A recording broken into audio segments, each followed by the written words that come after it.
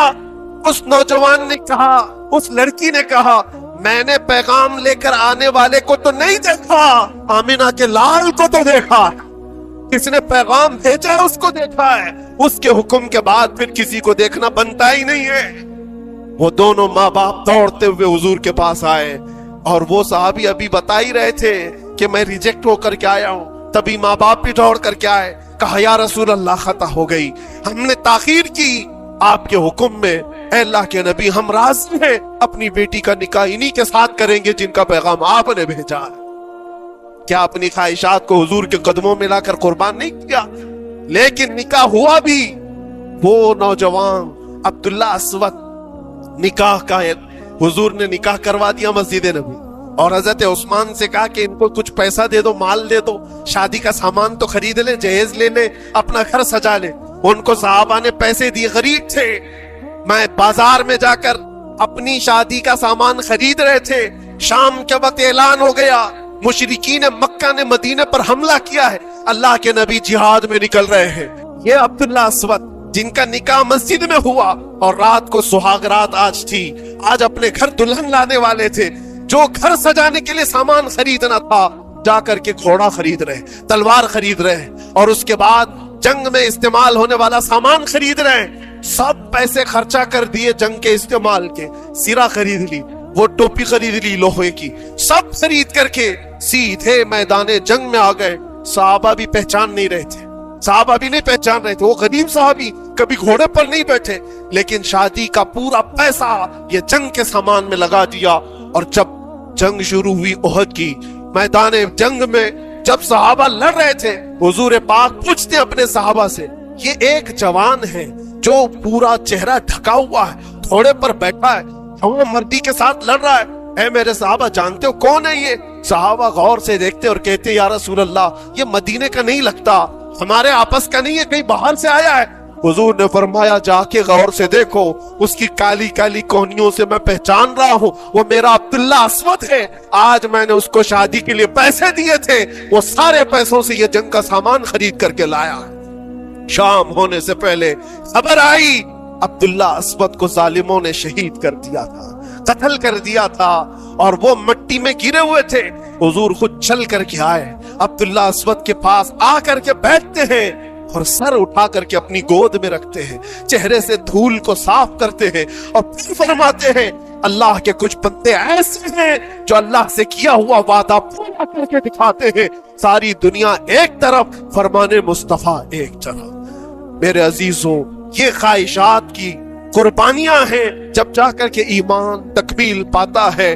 بس اخیر میں اتنا کہوں گا، ہمارا ایمان صرف اتنا ہونا ہے، انہیں جانا انہیں مانا، نہ رکھا غیر سے کام، للہ الحمد میں دنیا سے مسلمان گیا۔ اٹھو، قوت عشق سے ہر پست کو بالا کر دو،